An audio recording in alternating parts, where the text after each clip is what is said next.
tutto, quindi credete nei vostri sogni, perché la verità è che io non ci credo a 43 anni per la prima volta poter entrare mettere i miei piedi sul palco in un concerto nel vostro stadio. A 43 anni è una cosa che non ti aspetti più o che va bene così, perché io a Napoli sono felice di cantare anche in un bar, non mi interessa, noi ci divertiamo comunque, però questo so che è un simbolo della città, e adesso che sta girando questo vento di gioia che vi meritate così tanto, esserci quest'estate per me è ancora più speciale, e quindi dico grazie Napoli, è il più bel primo concerto allo stadio di Napoli che io possa mai aver sognato.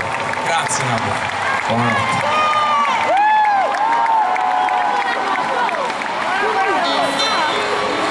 Chiedo scusa che ho tradito e affanculo ogni nemico, che io vinca, che io perda, è sempre la stessa merda. E non importa quanta gente ho visto, quanta ne ho conosciuta, questa vita ha conquistato me e io l'ho conquistata, questa vita ha detto mia madre, figlio che l'ho vissuta, questa vita non guarda in faccia al massimo sputa, io mi pulisco e basta, con la manica della mia giacca, e quando qualcuno ti schiaccia devi essere il primo che attacca, ma non ce l'ho mai fatta, ho sempre incazzato, fino a perdere il fiato.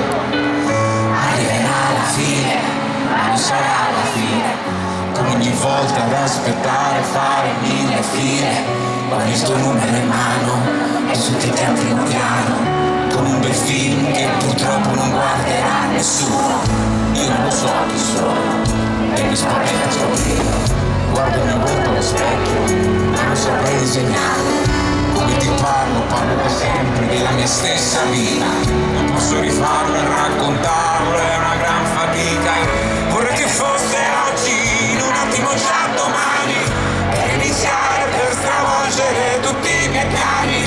E chi sarà migliore, e io sarò migliore, come un bel film che lascia tutti senza parole.